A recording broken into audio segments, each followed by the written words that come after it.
I know you guys had to click some buttons there too. Thank you for clicking yes where needed. Okay. And again, good morning. Welcome back.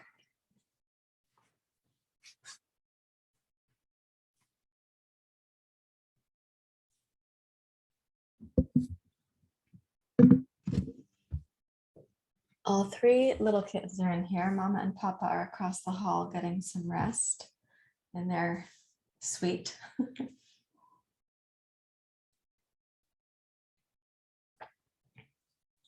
You're going to be okay.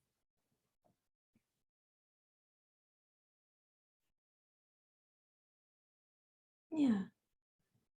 There's your toy in your basket. Okay. All right. So we're going to continue this morning our exploration of Metta, Maitri, also called in English loving kindness. And as I was saying yesterday, the practice can be directed towards people who are causing suffering, people who are causing harm to you or to others. But it can also be directed from ourselves to ourselves. For example, from the heart, where we have the Brahmaviharas, we can direct this loving kindness to the parts of us hidden or known, the rebellious, rambunctious, self-sabotaging, self-harming, self-confusing parts of us that live in the lower chakras. So loving kindness is a prayer that says, may this part of me that's causing my distress, or may this person that's causing harm, may it be free from unnecessary pain. May it be free from unnecessary suffering. Because we're recognizing that when something or someone is in pain or is suffering, they're more likely to cause pain, more likely to act out pain, causing pain. So we're offering this prayer, may they be free from unnecessary pain and suffering. May they have ease and harmony. May they experience healing and wholeness. For example, just one variation of metta. And we're offering that to say, I see that when your distress is more resolved, when you feel more connected to life or to the divine or to me and to each other, when you feel more welcomed, when you have a sense of your own belonging here in the interconnected web of life, you'll probably not cause so much harm. You may not be inclined to act out pain. So the prayer, we give it, Metta or Maitri, however, without attachment. Attachment is the near enemy of loving kindness. And so if we're attached to this prayer, making that difference, causing that outcome, then we are going to be sort of clutching on our metta. You'll feel it. It'll have a different feeling tone coming from you. So we offer it without attachment. And the far enemy of metta or Maitri is called ill will. So I would say that the most intermediate or advanced practice of metta or Maitri is when you're facing a situation in which you actually feel ill will towards someone or something. And that's a courageous thing to admit to yourself when you're feeling ill will towards someone or something. You're like, you've hurt me. I hope you get your dues. I hope life gives it back to you. Or you've hurt me. I hope somebody hurts you. That kind of ill will, it's also in the human system. It's one of the seeds of mental habit. And so when you're feeling that, that is a really intermediate advanced practice for metta or Maitri to say, okay, towards that person, can I practice this? Since we're not going to wait for those bigger events, we're going to practice it so we have it as a tool inside. We can practice today with ourselves, with our physical asana practice right here. Would you like to make any suggestions about this? Loving kindness? May everyone be happy and healthy. May they have harmony and ease, even with their siblings, even when they're playing soccer, kitten soccer, even when they have to share their mama. Okay, so with that said, let's take a seat and we'll drop into our practice. And we will be doing pranayama to start. And I'm also going to continue our teachings on uddiyana bandha today. So please take a comfortable seat and you can rest your hands in your lap.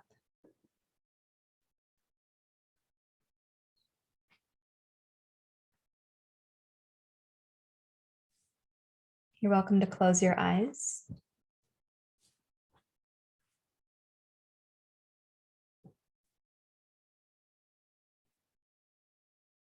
And let the breath start coming down into the lower abdomen and reaching up into the heart. So inhale from the lower to the middle to the upper.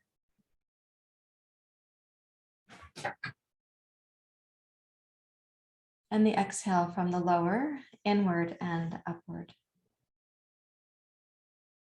So you can think of the inhale as kind of filling up the inner body, awakening some vitality, turning the lights on in the lighthouse as you go up the spiral staircase to the top. And let's think of the exhale as like further securing or more deeply committing to the inner practice. So your abhyasa, the deeper dedication. So inhale brightens your intention, and exhale deepens or further strengthens that commitment.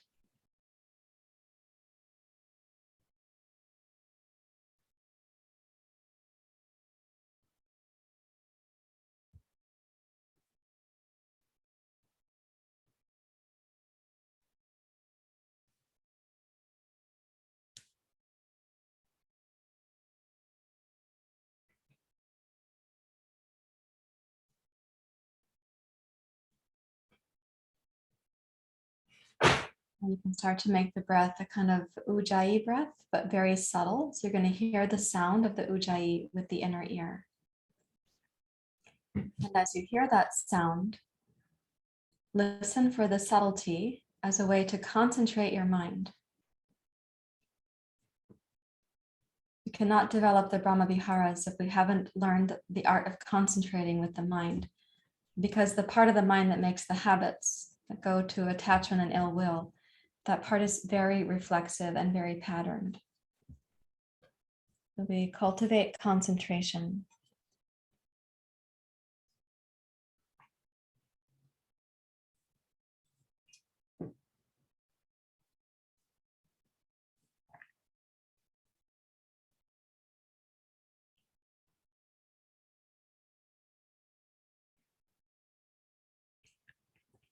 As you listen to the sound of the breath, even the very subtle sound of the breath, that is a form of concentration.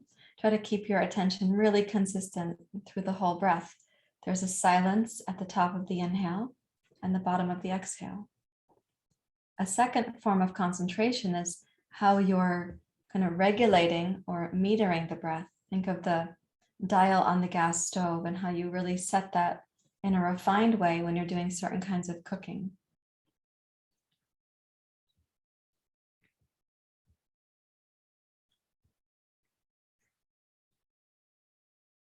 And then please bring your hands together at your heart. We'll chant Asatoma Satgamaya.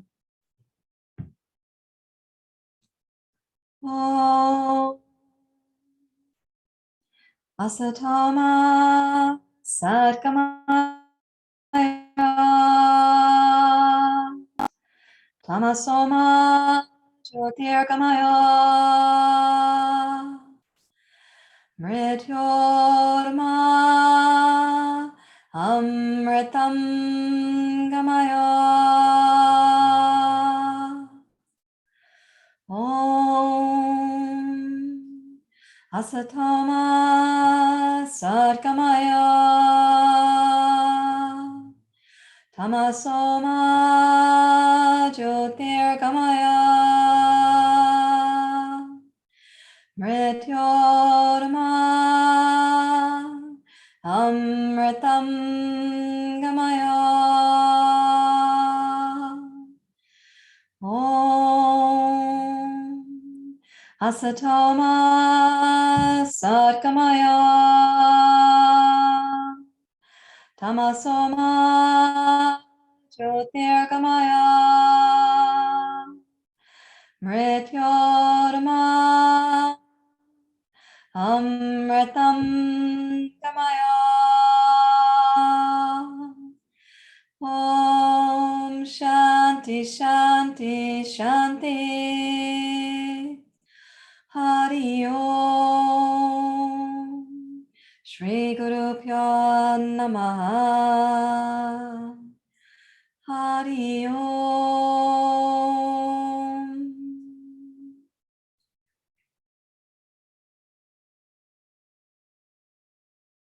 You may bow your head to your heart and release your hands when you're ready to. Please open your eyes.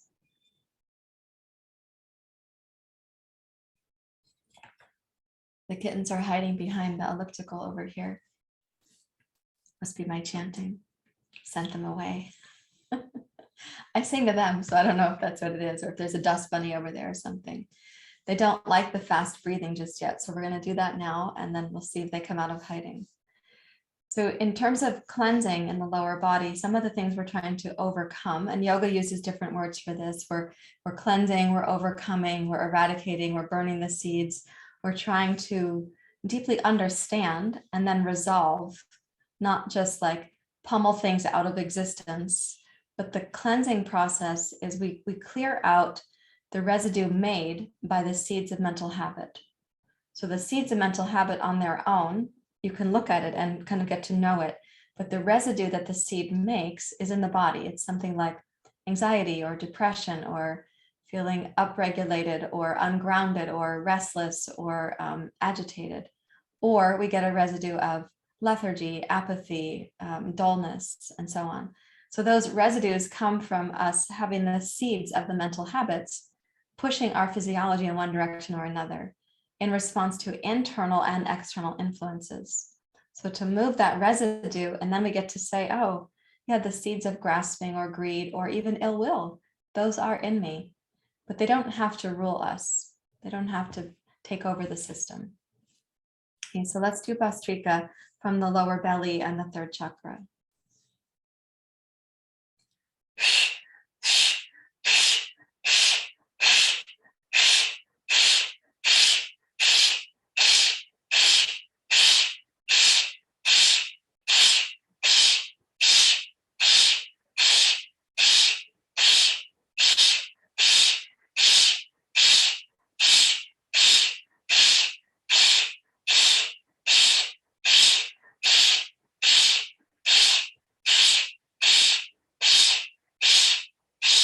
Exhale.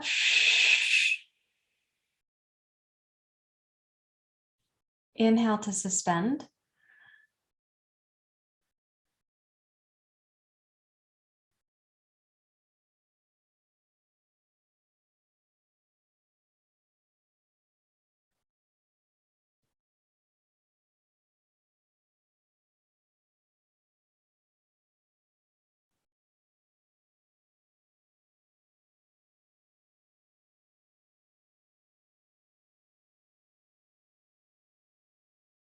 Exhale slowly and completely.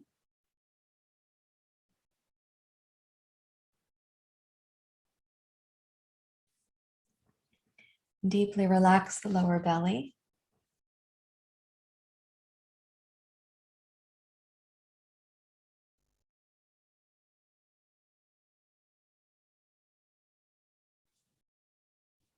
Now again, and a little bit more rapidly, just a little bit quicker pace.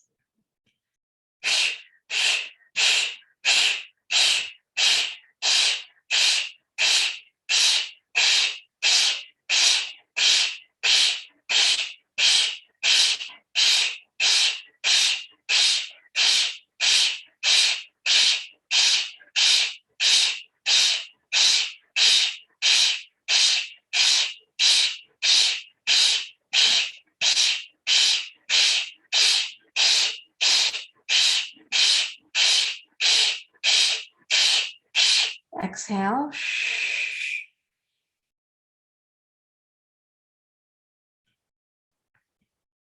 Inhale to suspension.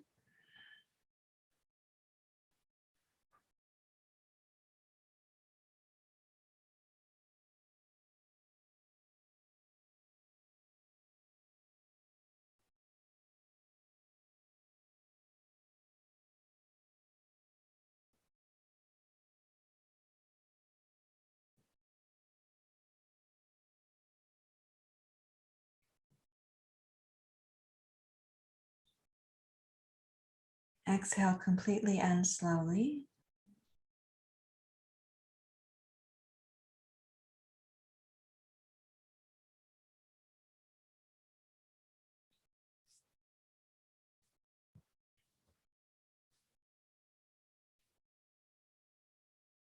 And now kappalabhati. Once you feel deeply relaxed from bhastrika, then you can begin.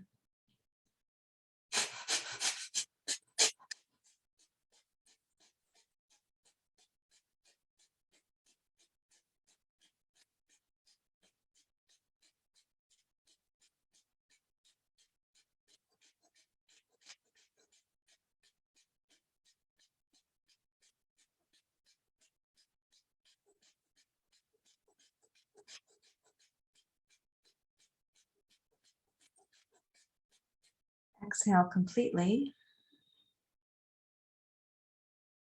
Inhale slowly to suspension.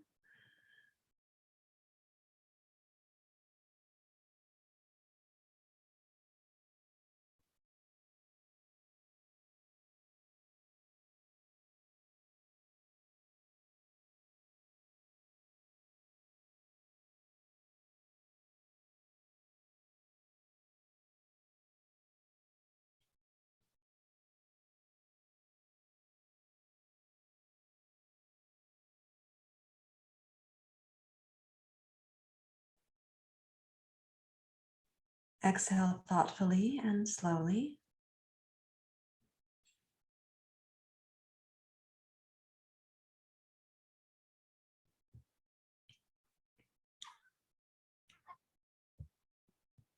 Hi. Yeah, I'm okay. Just doing some breathing. Yeah, you're okay too. Now, kappalabhati leading to the suspensions using nadi shodhana. Okay, so a little bit quicker kappalabhati if you can do it without feeling breathless. Yeah.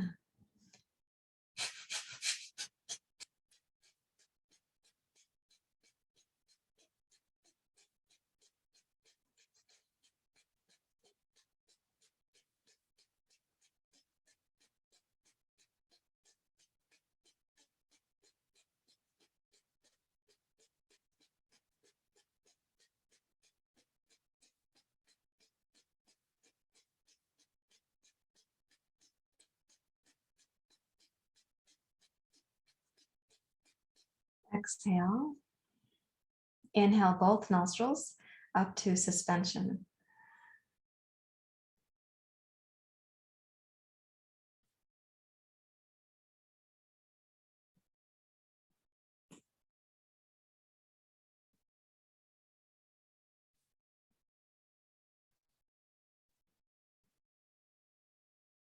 Close the right nostril, exhale left side.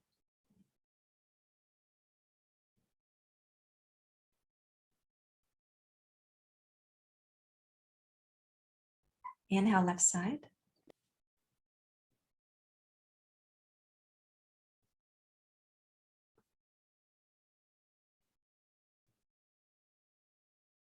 And then suspend.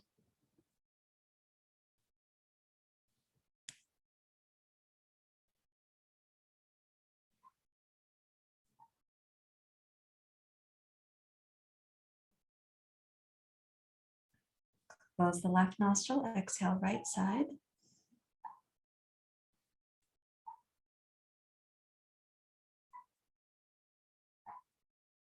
Inhale right side up to suspension.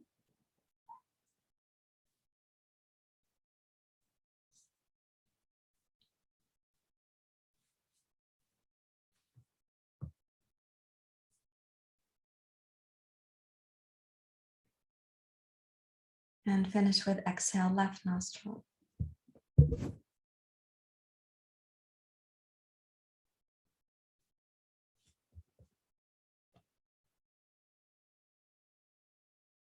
And then relax deeply.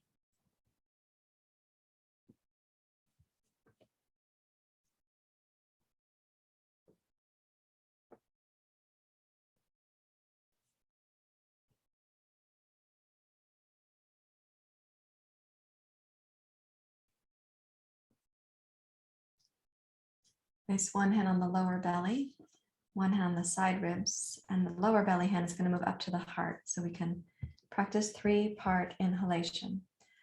First third, pause.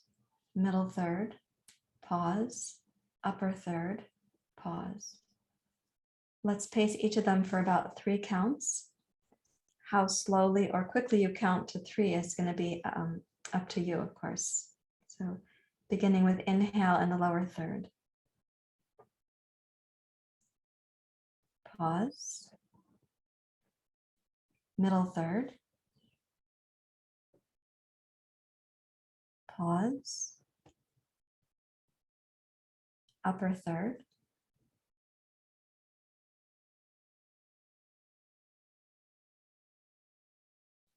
Move the hand to the lower belly and exhale smoothly and continuously for a slow count. If possible, you could exhale for 9. If possible, you could exhale for 18.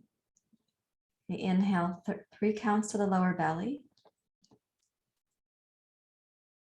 Pause. Mid belly. Pause. Up to the heart.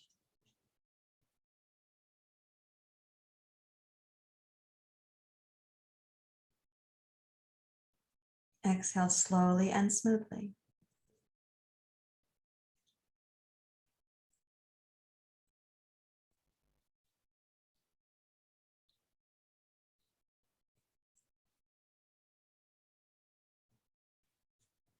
Now using the arms, inhale first third, arms wide and low.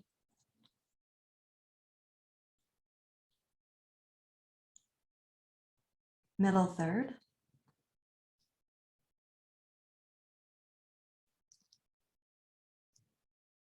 Upper third.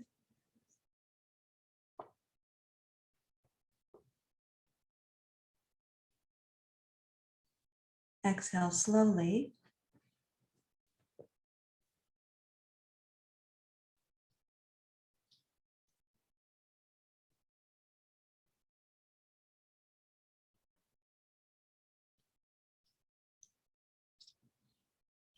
And then pause.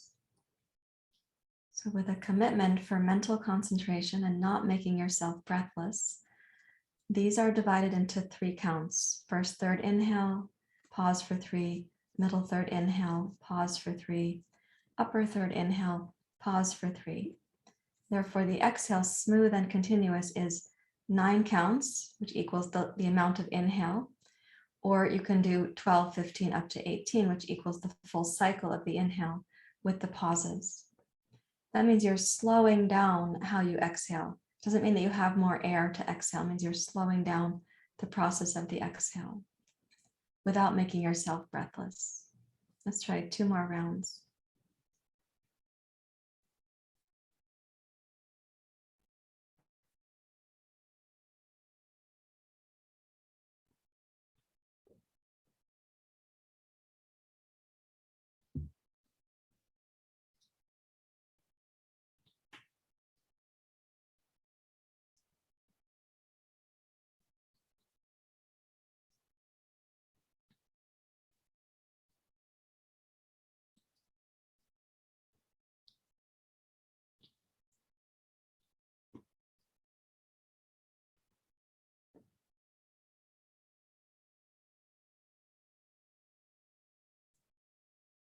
Last one.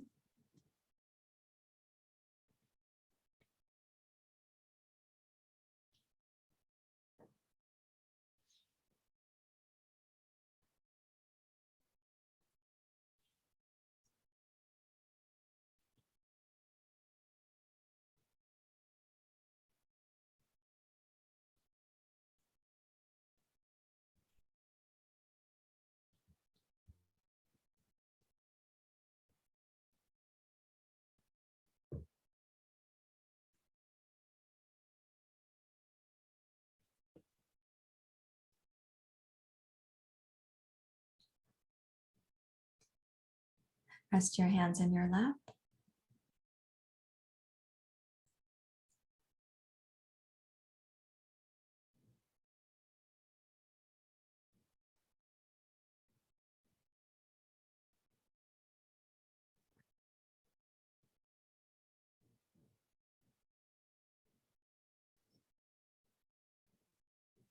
And we're going to proceed to our physical asana practice. And I have kittens to disembark from my lap. I would like you to have a yoga strap for a part of class this morning. You don't need it right away. And we're going to add something into the prostration sequence because we're building on the sequence, not because they actually do this addition when you see the monks doing the prostrations.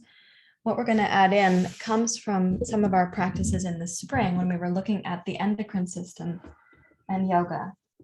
So let me remind you, it's called rabbit pose when we say it in English.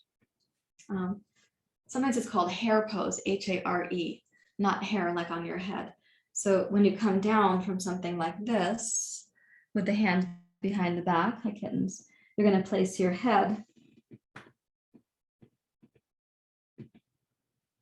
and you roll up that way. And you are trying to put the pressure on the top of your head. We're aiming for the pituitary and the pineal gland. So we're influencing organ systems, but also we are aiming for the seventh chakra there, just to unite the whole system. So starting, I have a little audience right here. We're going to practice yoga now, asana. Do you want to see what it looks like? Yeah, you're going to demonstrate the side lying. This is this is called RSD, right side down, Bindi and Ayla together. I'll just scoot over a tiny bit, okay? You stay right there. Okay, so starting with your prostration practice, I have to move this basket. I'll probably run into it because I'm making space for them.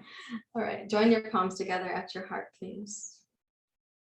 And then beginning with the inhale up to your arrow position. And exhale, bow forward.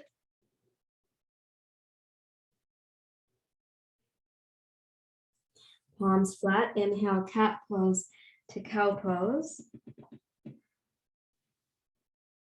Exhale, knees, chest, and chin. Inhale, cobra. Exhale, knees, chest, and chin. Inhale, cow pose. Exhale, cat pose becomes child's pose.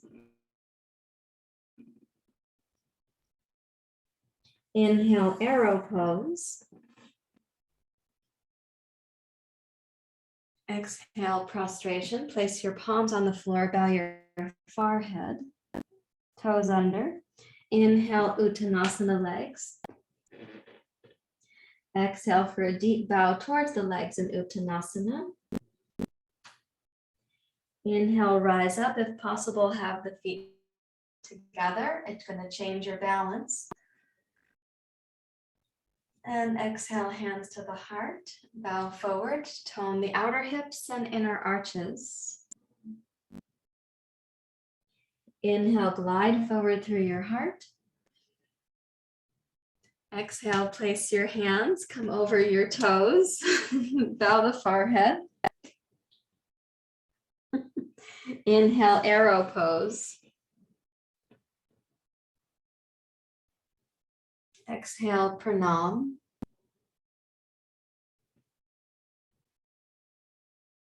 Inhale, cat becomes cow.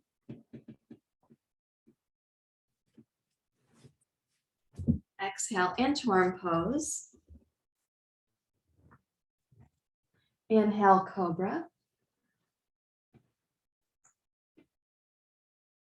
Exhale, inchworm. Inhale, cow. Exhale, cat becomes child's pose. Now this time, inhale, glide your hands along the floor until you clasp at the small of your back while coming up to kneeling. And then exhale, back bend. Inhale, press the heart upwards. And exhale, bow forward. Squeeze the low belly to squeeze the breath out. Inhale, roll to the crown of your skull.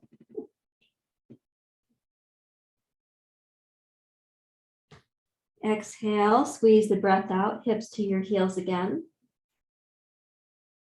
Inhale, glide up to the kneeling back bend. And exhale, prostration. Hi, Bindi. Curl the toes under. Inhale, Uttanasana legs. Exhale, hands by the feet and deeply bow towards your legs. Inhale, rise up. Okay. And arrow pose. Exhale, hands to the heart. Okay, let me take a little more space here if possible. You're not now lying down, so now we'll add in downward dog pose. Okay, so inhale, arrow pose, standing back bend. Exhale, hands to the heart, come forward, complete exhale. Hello. Inhale the heart forward. Exhale over the toes, knees down, bow the forehead. Inhale, arrow position. Exhale, pranam. Inhale, cat to cow. Exhale, inchworm.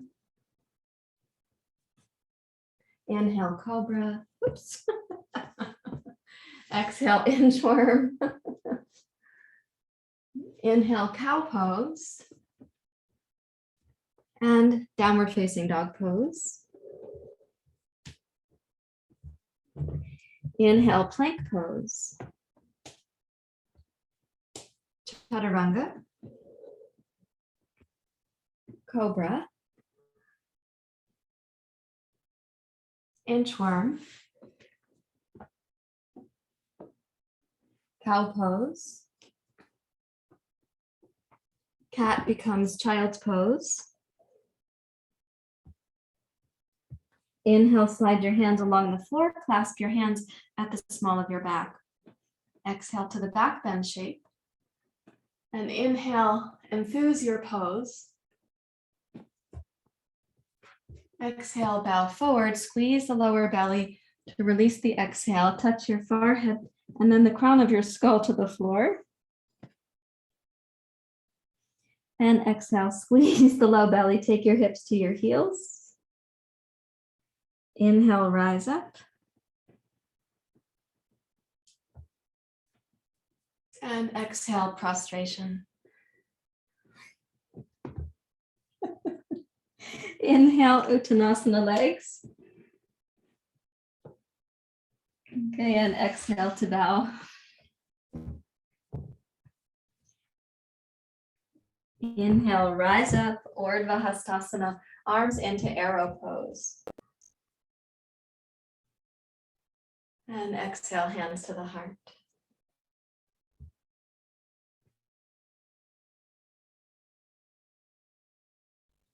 Okay, let's step forward for Surya Namaskar.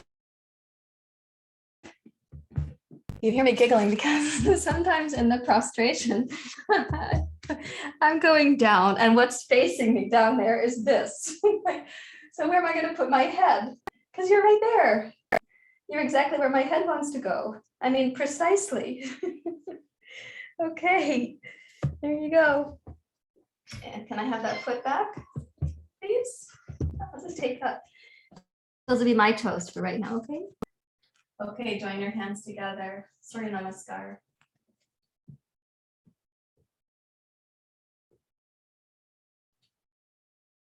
With the Ujjayi inhale, let's go without interruption, but first third, middle third, upper third. Try to sense the full spectrum. Exhale, chair pose.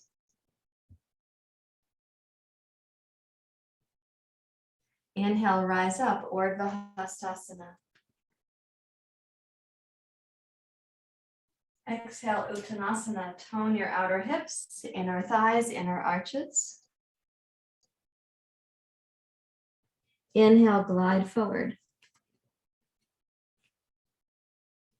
Exhale, left toes back and left knee down. Squeeze the breath out. Your chest is against your right thigh. Inhale, rise up, first third, middle third, upper third of the breath. No sense of hammocking into the right hip. So keep the tone in the low belly such that right here you're lifting your hip bone off of your thigh bone.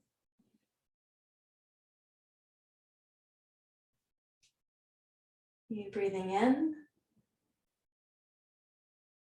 And let's exhale, take the arms wide, sweep the lower belly in, squeeze the abdomen against your thigh to release the breath completely. Inhale, straighten your left leg, step to plank pose. Exhale, downward facing dog pose. Inhale, plank. Now exhale to seal pose, step over the toes so they're going to point behind you. And inhale, light up your seal pose. Exhale, plank. Roll up over the toes, use the lower belly. Inhale, downward facing dog. Exhale, left foot forward, right knee down. Squeeze the breath out using your torso and your thigh. And then inhale, sweep the arms wide. Rise up. Making space. So yes, the hips are forward, so your left knee is like just over the toes of your left foot, but not compressing, not hammocking into the left hip joint. And then exhale, again, come forward and squeeze the breath out using your torso and your thigh together. Inhale, straighten your right leg and step to plank.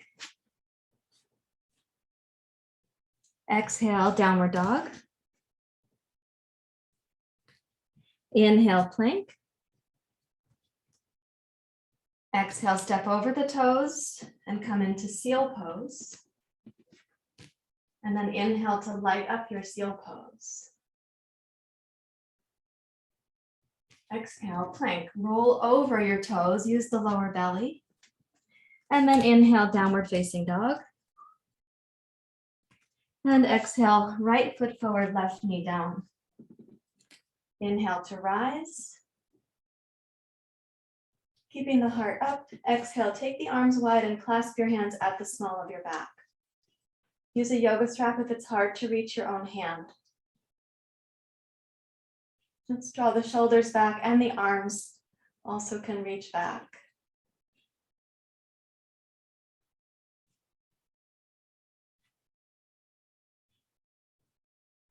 And then exhale, squeeze the torso over your right thigh.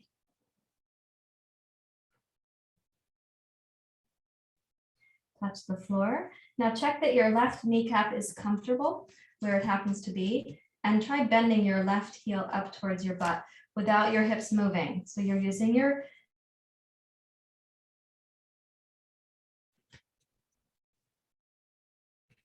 and then touch the toes down. Inhale to Parsvottanasana, straighten your left leg and your right leg.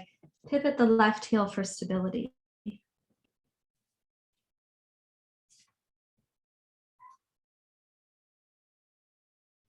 And check the smoothness of the Ujjayi breath. This is kind of a refuge pose. It's a pose where we go more inward.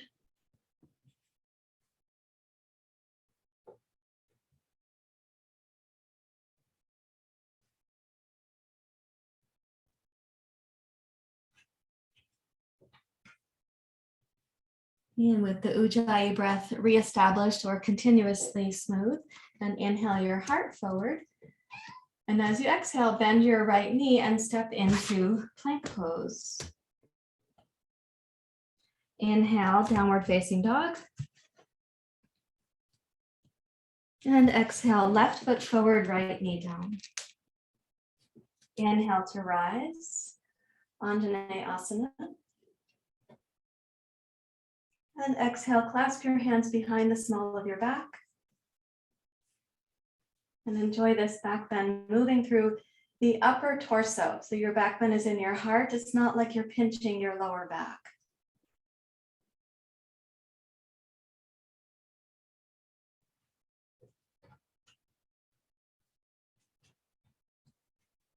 And then exhale and squeeze your torso over your left thigh to help squeeze the exhale out.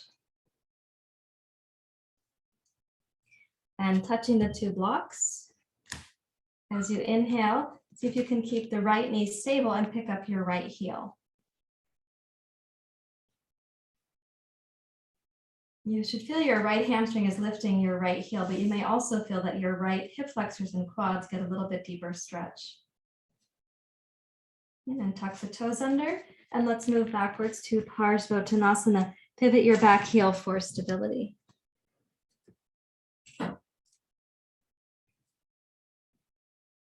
This is an inward pose, as I said before, a refuge pose. So as you go in, check the smoothness of the Ujjayi breath. Remind yourself that mental concentration is one of the foundations of the practice.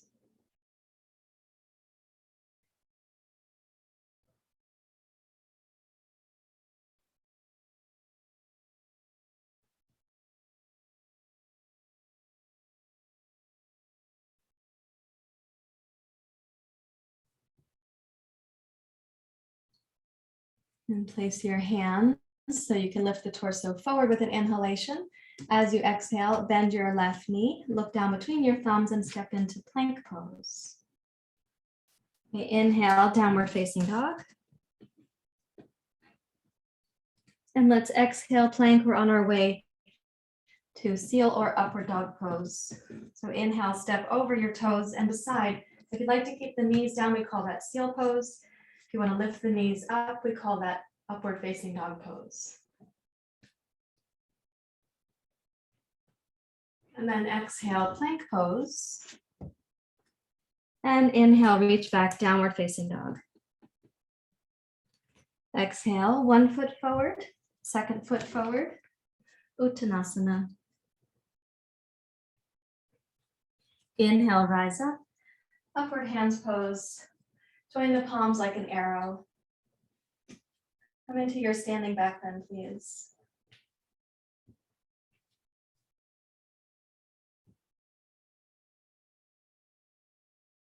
And then come into the heart.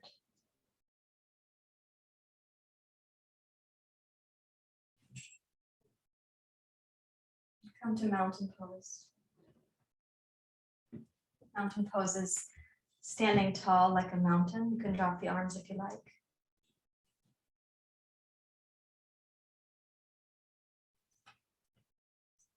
Make no particular effort with the breath.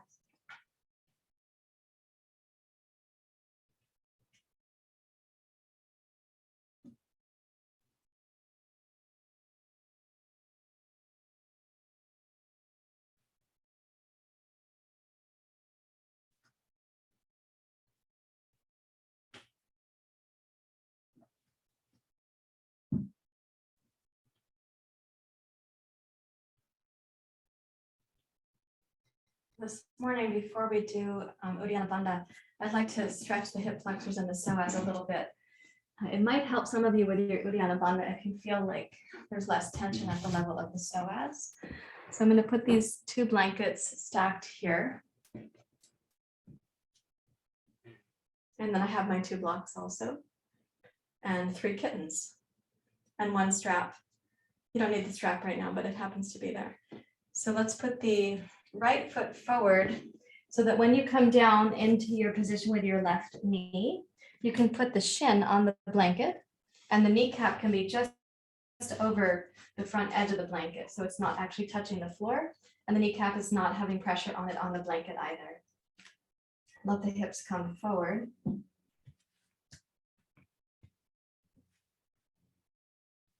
And while keeping your pelvis centered, so it's not that you're going to be turning the pelvis right or left or swiveling it. So if you could pick up the left heel.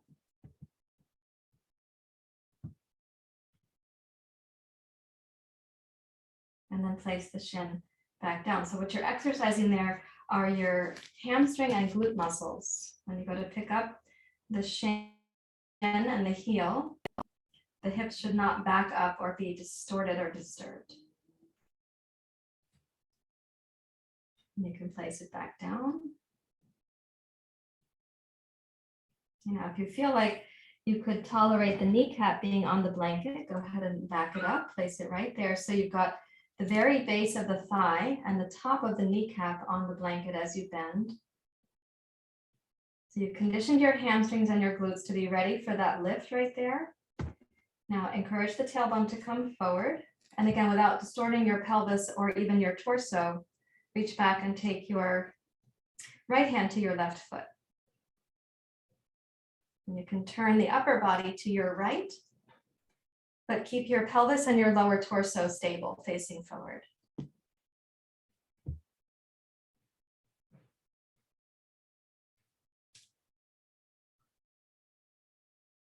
Just breathing in smoothly.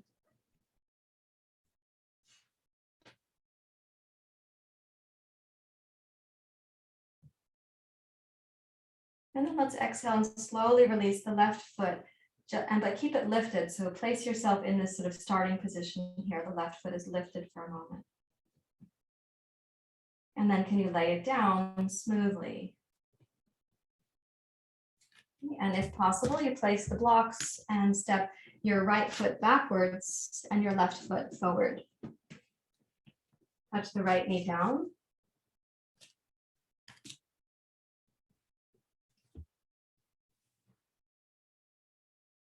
And you can place the shin. So you start with it where your kneecap is just past the edge of the blanket. This is just a little bit of conditioning that you're doing. So when you pick up the right heel, you want to feel like your hamstrings are there to help you to lift. I'm going to take this little kitty to the litter box. That's right. I can tell what's going on with you. I'll be right back. You guys keep stretching. You're going to the litter box. Yeah.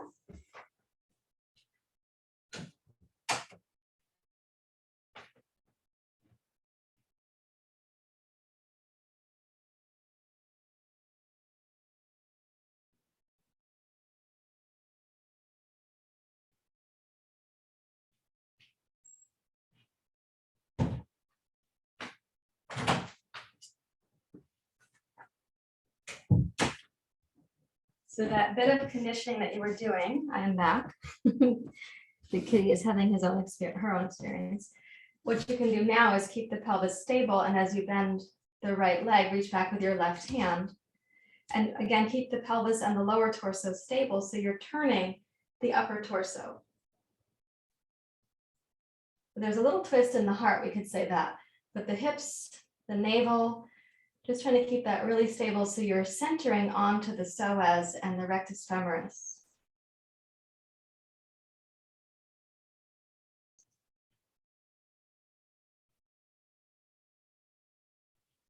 And then exhale and try to place your left hand down, but keep the right heel lifted. Do you have the strength for the hamstring to hold up and the glutes to hold up your right heel?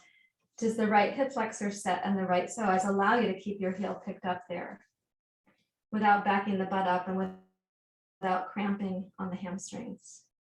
And then touch the right toes down and step backwards over your blanket, walk your hands back. Let's take these two blankets and put them aside and rise up to standing. So there should be a sense of like energy and aliveness now in the psoas and the hip flexors here. When we do uddiyana bandha, we are in flexion. Yeah, we're not in a back bend. But for some of you, the elasticity of the psoas, which is part of what you're massaging in uddiyana bandha, if that elasticity is less supple, it's harder to feel the inner vacuum happening. It's like you're getting held back by some resistance at the level of the psoas. So let's turn the heels in, toes out, bend your knees and come down to your horse stance. You can go up there with your sister. It's okay. Yeah. Now in horse stance, press down with two straight, strong arms, broaden the back of your waist, and start coming into the Ujjayi breath really smoothly. The Uddiyana bandha is a very powerful practice. It is one of the cleansing practices. So you want the mental concentration and the smoothness of the breath to be very established. This is both a powerful practice. It can mature your yoga practice or it can cause disturbance.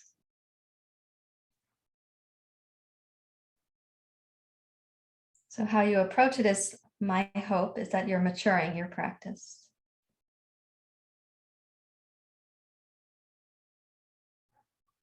So when you feel ready to, you're going to start noticing the inhale pause at the top of the breath, just like a little suspension, a little pause. Watch at the exhale that you're squeezing the breath out at the bottom. After a complete squeeze of the breath, then, without inhaling, radically relax the belly and make a pretend inhalation to come into uddiyana bandha.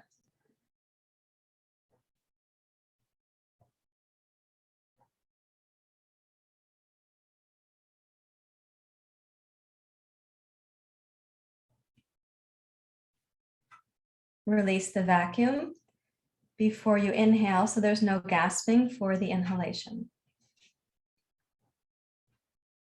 You take a couple breath cycles. We are going to repeat that, and I'll give a breakdown on the steps a little bit more specifically this time. When we're doing the suspension, when we're in the uddiyana bandha, I'm going to suggest that you press into your right hand more than your left, and then your left hand more than your right, to see if you can feel that the inner belly and the psoas are having experiences. So let's enjoy a smooth inhale together.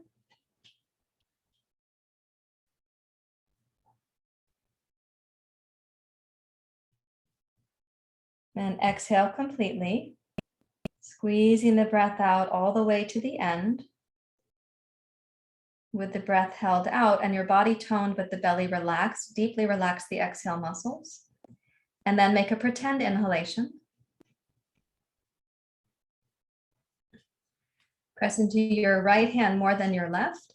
Notice what happens in the inner belly. Press into your left hand more than your right. Notice the shift in the inner belly. Come back to center, release the bandha, and slowly inhale without gasping.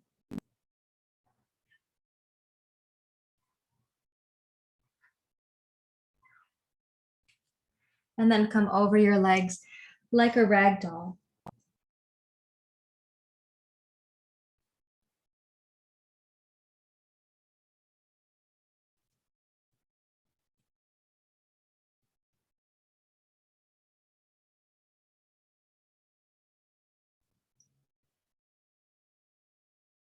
And shift your hands to your hips.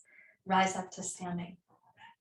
Okay, a lot of energy in that, and something that we're going to keep exploring. So if you didn't get every piece of it, please don't concern yourself with getting it precisely right now. You're kind of working your way into something that's, as I said, really dynamic, and it can mature your practice, but it can also cause disturbance in your practice. You want to go over to the litter box? Yeah? I'll open the door for you. Here. Here you go. I know that you know where it is. Go on.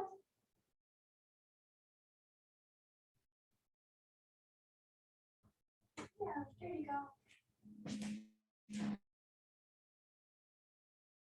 Kitty is having a hard time finding the litter box, which is why I walked that one in there. And the other kitties are doing much better with it. Okay, let's take the yoga strap and 2 blankets and your chair. So if you place the chair like this, have your yoga strap close by, have your blankets close by. And please lie on your back with your knees bent.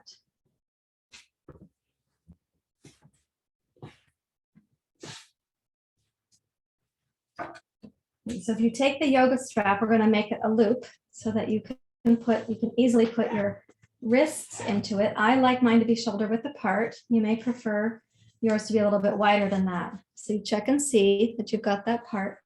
Place it next to you on the floor. Then holding the toes of the chair, we did part of this yesterday. Place your feet on the front edge of the chair. My chair is noisy, so pardon me for the noise. Let's go up. So you're going to stand on the chair with your feet, tuck the shoulders under, make the feet very secure, and then take your yoga strap and put your wrists inside the strap. Now, if possible, you're going to have the wrists in the strap, the feet secure, so you don't have to put your hands on the toes of the chair at this moment. I'd like you to be able to use the strap to strengthen your arms. So you can do palms face down. I like my palms to face each other. Tuck each shoulder under firmly. And as you raise your heart up, raise your hips up, reach into your knees, and keep the arms really dynamic. So they are using the forces of the body for the shoulders to be most grounded.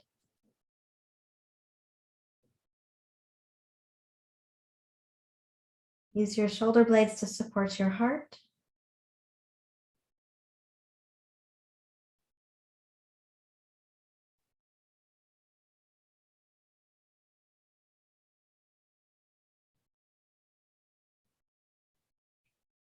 And then begin lowering your hips down, release the strap. You can hold the toes of the chair once again, so it's really stable. Lower your hips down. It's okay not to come down vertebrae by vertebrae. That's not always possible when you're using a chair like that. Take a moment, put the arms in cactus pose. Notice the release of the upper chest and the throat. So the pose that we're doing, it causes what we name uddiyana bandha. It's called uddiyana bandha, jalandhara bandha. It causes jalandhara bandha, the third of the primary bandhas. And then we release that bandha and just feel what happens between the heart, the throat, and the forehead.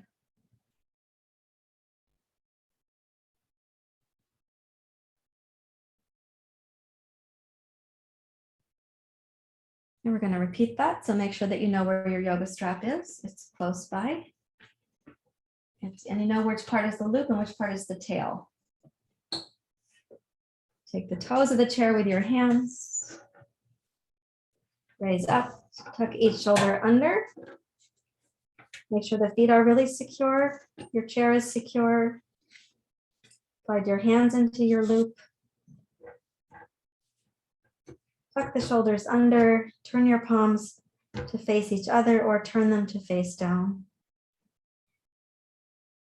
And use the shoulders strongly. So there's no part of the spine that's actually touching the floor right now. No part of the cervical spine, no part of your thoracic spine.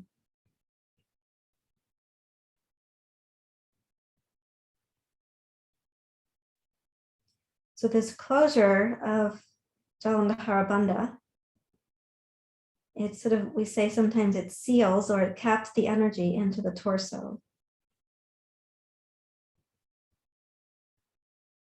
Because you're in an inversion, energy is flowing towards the heart.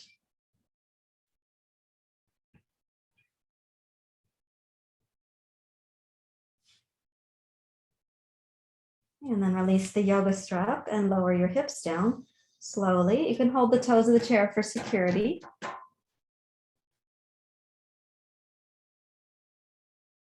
And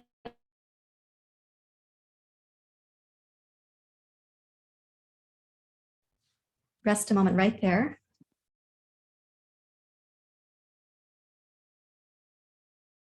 I have to handle a little kitten meow. Hi, honey. Yeah.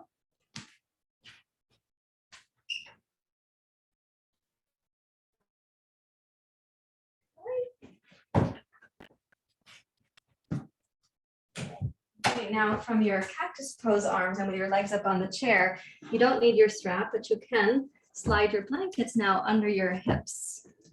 So when you do that and you're close to the chair for your pose, because we were close to the chair, what you can then do is tip the chair with your feet and support your knees. The arms can come down alongside your torso. Now you could keep them in cactus pose if you wanted to. It is a nice heart opening position, but sometimes it moves energy towards the mind. And in Shavasana, you may want your arms to be lower. You may even want the palms to be face down.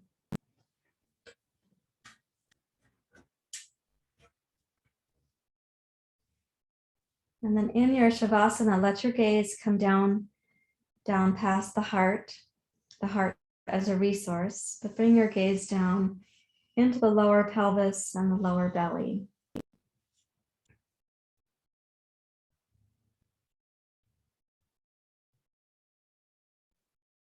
In whatever way your imagination works here, you can imagine as you gaze downward from your sixth chakra, from your heart towards the second chakra, that you're gazing with a kind of wisdom from the sixth chakra and a kind of loving kindness or tenderness from the fourth chakra towards the belly. Gazing at the inner landscape of the unmet needs, those hidden residues and impulses. We are trying to make them less hidden.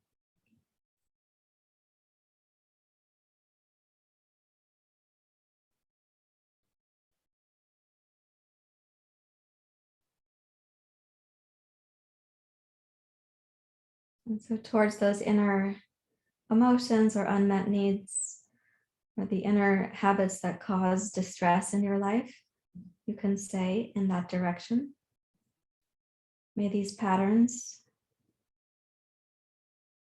may these parts of you be free from unnecessary pain.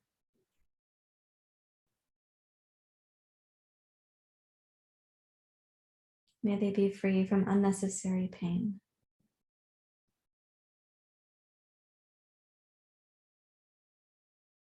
May these inner parts of you have ease and harmony.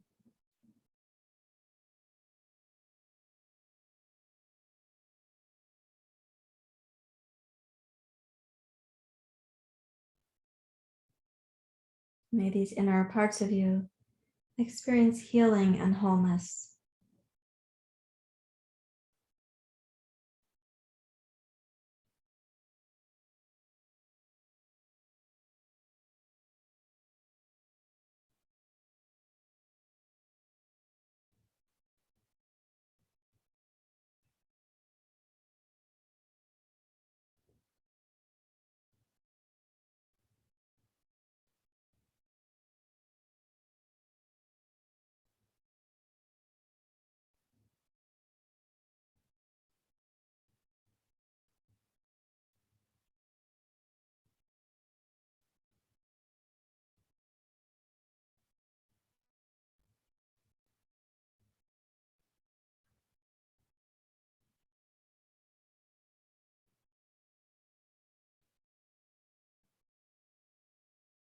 And may these inner parts of you experience the loving kindness from your heart, and that wise and affectionate gaze from the sixth chakra.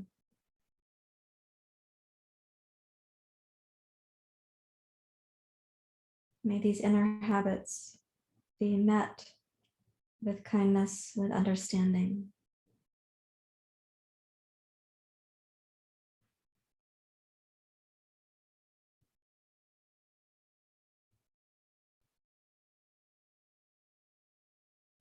May the inner habits be free from the pain these habits have been trying to soothe for us.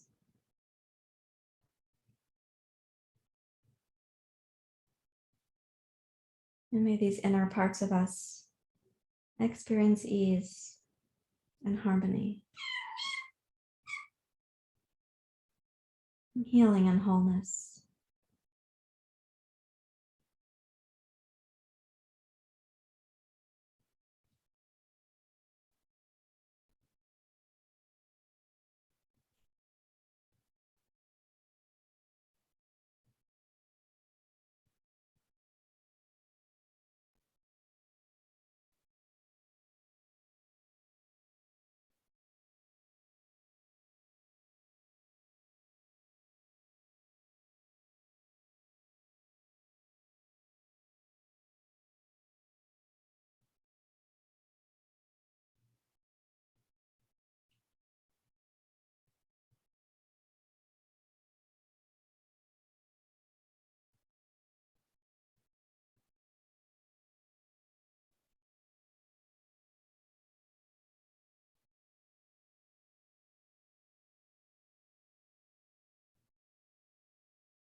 Invite your entire body to relax with the message.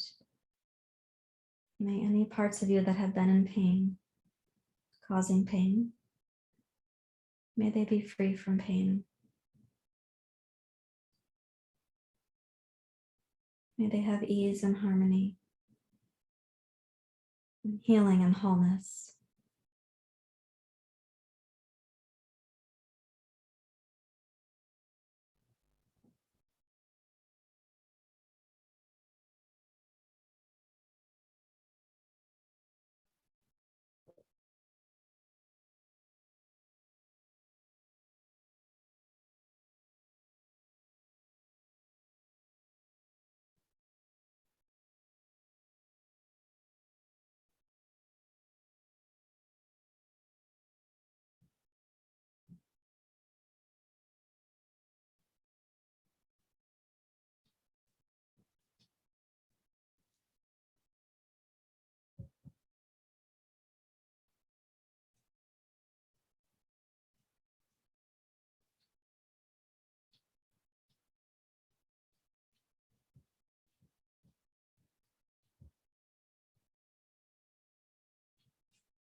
Now just sensing the prayer. May any parts of you that have been in pain, causing pain, may they be free from pain. May they experience ease and harmony.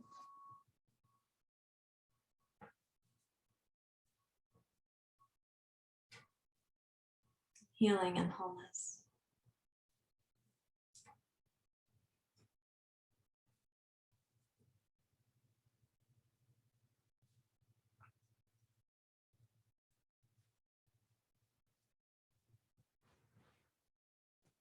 And then please wiggle your fingers and your toes.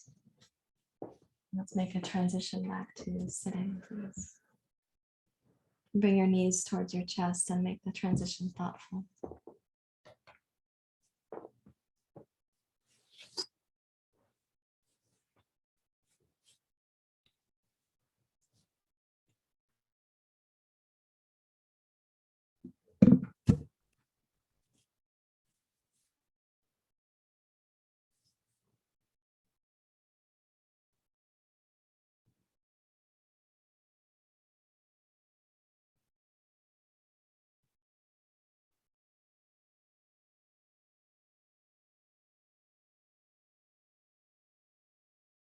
Now, imagining that prayer on your own behalf, I'm going to invite you to imagine it on behalf of those gathered in this class and those who come to see this class. But first, imagining those who are in the class with you, that you can offer out to them. May they be free from unnecessary pain. May their inner parts that have experienced pain and that might cause pain to themselves or others, may those inner parts be free from unnecessary pain, even long-held pain.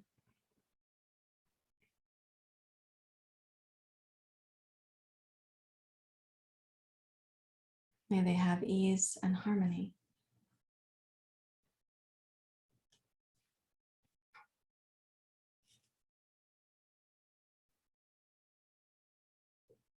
And healing and wholeness.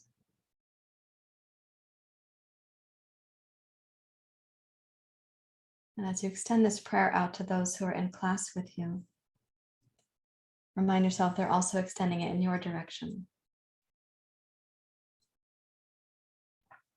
What you are sending out, you are receiving 20 times over, multiples over what you're sending out.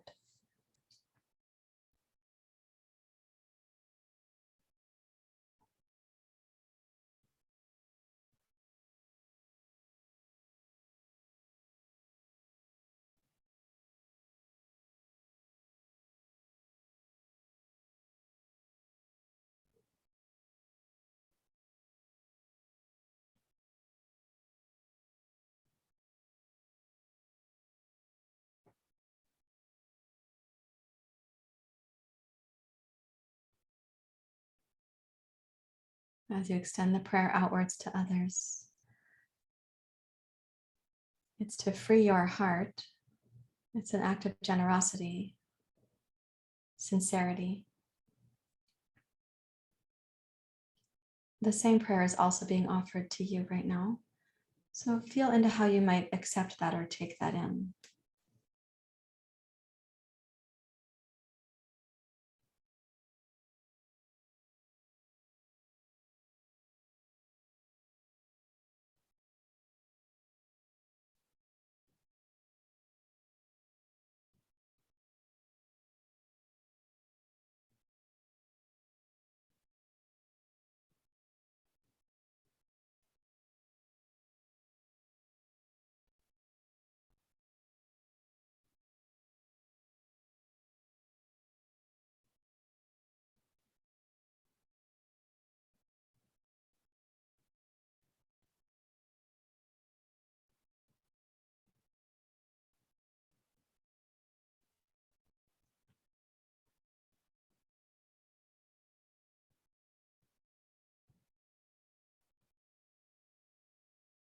Rest in the inner quiet of the heart.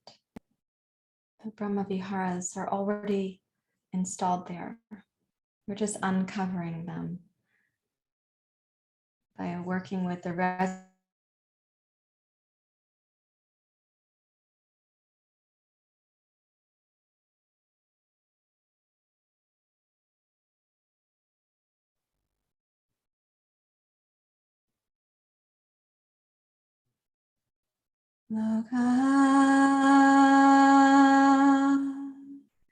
samasta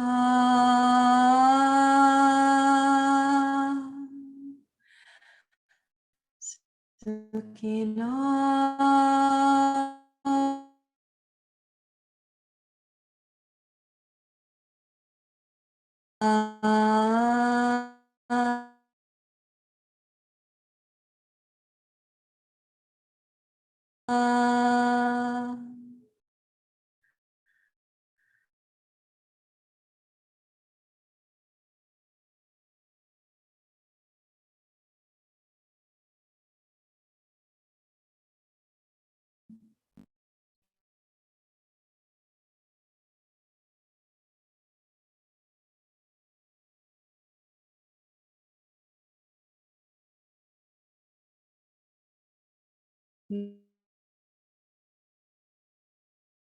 us. May we in the whole world have access to ease, to some happiness. May our basic needs be met. May we experience the attitude of loving kindness and compassion. Loka samasta sukhino bhavantu. Loka samasta sukhino bhavantu.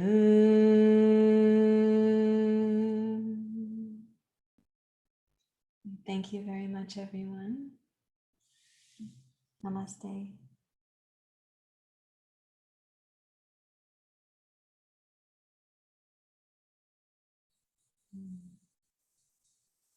Thank you for being here. Check one of my settings. Well, I'm going to stop the recording from here.